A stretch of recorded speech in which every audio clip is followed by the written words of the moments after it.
అయితే ఇది టెర్రరిస్టులు ఎప్పటి నుంచో యూజ్ చేస్తున్నారు. 2019లో పుల్వామా అటాక్లో కూడా అమ్మోనియం నైట్రేట్ని యూజ్ చేశారు. అప్పుడు కూడా పట్టుకున్నారు. కాకపోతే ఈ అమ్మోనియం నైట్రేట్ అనేది డేంజరస్, దీన్ని బ్యాన్ చేశారు. ఇది అత్యంత పెద్ద ప్రమాదం 2020లో లెబనాన్లో బీరూట్ పోర్ట్లో జరిగింది. దాదాపు 2750 టన్నులు అమ్మోనియం నైట్రేట్ అక్కడ పేలిపోయి 218 మంది చనిపోయారు. దాదాపు 3 లక్షల మంది అక్కడ నిర్వాసులయ్యారు. ఆ స్థాయి ప్రమాదం, ప్రపంచవ్యాప్తంగా అది సంచలనం సృష్టించిన అమ్మోనియం నైట్రేట్ ప్రమాదం. అట్లాగే 95లో, అంతకుముందు 95లో అమెరికాలో ఒక్లమా సిటీలో కూడా పెద్ద ప్రమాదం జరిగింది. దాని తర్వాత ఇంటర్నేషనల్గా ఐక్యరాజ్య సమితి కానీ, అమెరికా కానీ, యూరోపియన్ యూనియన్ కానీ దీని మీద స్ట్రిక్ట్ రూల్స్ అండ్ రెగ్యులేషన్స్ పెట్టి, దాంతోపాటు ఇండియాలో కూడా స్ట్రిక్ట్ రూల్స్ అండ్ రెగ్యులేషన్స్ పెట్టారు. ఇండియాలో ఏంటంటే మనకి ఎక్స్ప్లోజివ్స్ యాక్ట్ 1884లో ఉంటుంది. దాని తర్వాత మన వాళ్ళు అమ్మోనియం నైట్రేట్ రూల్స్ అని 2012లో ఒక రూల్స్ని ఫామ్ చేశారు. ఆ రూల్స్ ప్రకారం అమ్మోనియం నైట్రేట్ ఎవరు వాడాలన్నా ఇండస్ట్రియల్ ఎక్స్ప్లోజన్లో కానీ లేకపోతే మైన్స్లో కానీ వాడాలంటే petroleum and explosive safety organisation అని పెసో అంటారు. ఈ పెసో దగ్గర పర్మిషన్ తీసుకోవాలి, ఇండస్ట్రియల్ లైసెన్స్ ఉండాలి. ఇవి లేనప్పుడు అది తీసుకోకూడదు. రెండోది దీనికి సేఫ్టీ ప్రోటోకాల్ అంటారు. అమ్మోనియం నైట్రేటు దొరికినప్పుడు కూడా ఇక్కడ ఏం ప్రాబ్లం అంటే వీళ్ళు సేఫ్టీ ప్రోటోకాల్ పోలీసులు ఫాలో అయినట్టుగా లేదు. ఎందుకంటే ఒక జనసమ్మర్దం ఉన్న చోట ఇది పెట్టకూడదు. మామూలుగా ఇది పెట్టేటప్పుడు ఏంటంటే డెడికేటెడ్ ఎక్స్ప్లోజివ్ డిపో అంటారు.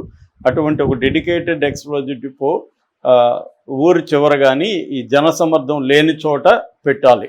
కానీ వీళ్ళు ఇది జనసమ్మర్దం ఫుల్గా ఉన్న చోట పోలీస్ స్టేషన్లో పెట్టడం అనేది నెంబర్ 1 రాంగ్. రెండోది బెటర్ ట్రైనింగ్ వీళ్ళకి లేదంటున్నారు. అంటే ఫోరెన్సిక్ సైన్స్ నేర్చుకున్న వాళ్ళకి అందరికీ అమ్మోనియం నైట్రేట్ని ఎలా డీల్ చేయాలనేది బెటర్ ట్రైనింగ్ లేదనేది.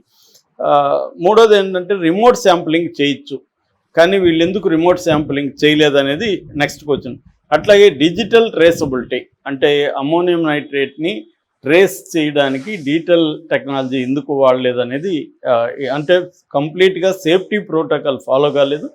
ఇది గవర్నమెంట్ ఫెయిల్యూర్ అంటున్నారు ప్రధానంగా. అంటే పోలీసుల జీవితాలతో గవర్నమెంట్ ఆడుకుంటుందని మనకి ఎక్స్లో పోస్టులు విపరీతంగా వచ్చాయి. ఆల్రెడీ పోలీసులు హై రిస్క్లో ఉంటున్నారు టెర్రరిస్టులో డీల్ చేయడంలో.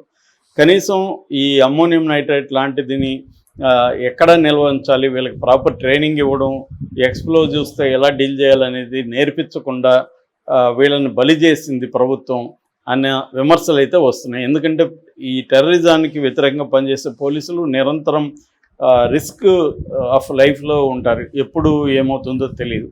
మామూలుగా అయితే నా అనుభవం ఏంటంటే నక్సలైట్లలో కూడా నక్సలైట్ దళాలు వెళ్తున్నప్పుడు బాంబులు కానీ ఉంటే వాళ్ళ దగ్గర, ఆ బాంబులు ఒక వ్యక్తి దగ్గరికి ఇచ్చేస్తారు. ఫర్ ఎగ్జాంపుల్ ఒక బకెట్లో తౌడు అంటారు కదా, పుట్టు, అది పోసి దాంట్లో బాంబులు పెడతారు.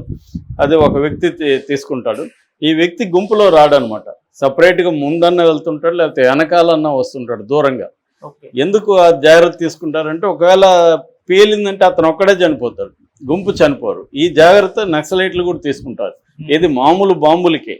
మరి ఇలాంటి మామూలు బాంబులకే అంత జాగ్రత్త తీసుకున్నప్పుడు ఇలాంటి దానికి ఒక పోలీస్ స్టేషన్లో అనేక మంది పోలీసులు ఉన్నారు. అక్కడ పోయి అమ్మోనియం నైట్రేట్ లాంటి అతి డేంజరస్ సబ్స్టాన్స్తో అక్కడ ఎందుకు పెట్టారు అనేది ఇప్పుడు ప్రధానంగా వస్తుంది. ఎందుకంటే ఏ టీం అయితే అక్కడ చెక్ చేస్తుందో ఆ టీముకి హైలీ సేఫ్టీ ప్రోటోకాల్స్ ఉండాలి. ఒకవేళ పేలినా కూడా వీళ్ళకి ఏం కానీ సేఫ్టీ ప్రోటోకాల్స్ వీళ్ళు తీసుకోలేదు. అట్లాగే అసలు అటువంటి పోలీస్ స్టేషన్లో ఇది నిల్వ ఉంచడమే ప్రాబ్లము. దీనికి సపరేట్ డెడికేటెడ్ ఎక్స్ప్లోజివ్ డిపోలో పెట్టాలి. అవి ఏమీ చేయలేదు. ఇది పోలీసుల జీవితాలతో ప్రభుత్వం ఆడుకున్నది అన్న విమర్శలు తీవ్రంగా వస్తున్నాయి. ఏదేమైనా ఇది దురదృష్టకరమైంది. ఎందుకంటే యాంటీ టెర్రరిస్ట్ యాక్టివిటీలకి గట్టిగా పనిచేసే చాలామంది ఇప్పుడు చనిపోవడం అనేది గట్టిగా అందరూ కూడా ఖండించాల్సిన విషయం.